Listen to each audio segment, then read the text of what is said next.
বাচ্চারা উতলা হয়ে যাচ্ছে নৌকায় উঠবে বলে। তো এই যে আমার ভাতিজা একদম পাগল করে ফেলছে ওরা মাকে দেখে নৌকায়। তো যাই হোক বোনও উঠে গেল নৌকায়, এখন আমিও যাব। তো চলুন যাওয়া যাক। এই তো যাচ্ছি, অনেক ভয়ও লাগছে। এই তো ফাইনালি উঠে গেলাম নৌকায়। তো এখন ঢাপকি মেরে বসে পড়বো যাতে করে নৌকাটা না নড়াচড়া করে। নৌকাটা যদি নড়াচড়া করে একদম শেষ, কারণ সাঁতার তো একদমই জানি না। নৌকায় উঠতে উঠতে রোদে কিছুই চোখে দেখছি না, হঠাৎ করে দেখি ক্যামেরাটা উল্টে পাল্টে গিয়েছে। মনে করেছি আমি বুঝি পড়ে গেলাম, তো দেখছি যে না আমি ঠিক আছি, কিন্তু ক্যামেরাটাই উল্টে গিয়েছে। তো যাই হোক আবার সোজা করলাম। তো সোজা করে এই যে একটু সবুজের আপনাদের ভিউ দেখাচ্ছি। তো নৌকা দিয়ে যাচ্ছি আর যাচ্ছি, এত ভালো লাগছে। বাতাস ছিল, আবার রৌদ্রও বেশি, কিন্তু আমি যে কি ভিডিও করছি কিছুই বুঝতে পারছি না। হঠাৎ করে দেখি আমার মোবাইলটা আটকে গেল একটি গাছে। তো যাই হোক, তো গাছ থেকে আবার ছুটাইয়া নিলাম।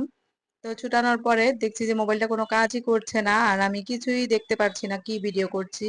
তো মাথার উপরে এই যে সূর্য মামা একদম চেয়ে আছে মনে হয় আমার উপর। তো ঘাম পড়ছে আমার শরীর দিয়ে, হঠাৎ করে এক সময় মোবাইলটা অফ হয়ে গেল।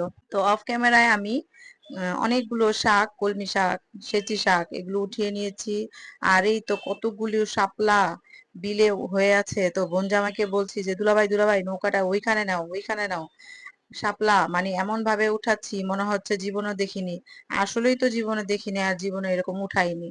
তো উঠাইতে উঠাইতে এমন উঠানো উঠাইছি, দেখেন একটা বস্তা না দুইটা বস্তা হয়ে গিয়েছে। তারপর মা এগুলো সুন্দর করে পেঁচায় পেঁচায় একদম বিড়া পাকাচ্ছে। একবার সুন্দর করে মনে হচ্ছে যে এখনই বাজারে বিক্রি করতে নিয়ে যাব। তো একটু ফান করলাম। যাই হোক ভিডিওটা আজকের মতো এখানেই শেষ করছি। আল্লাহ হাফেজ।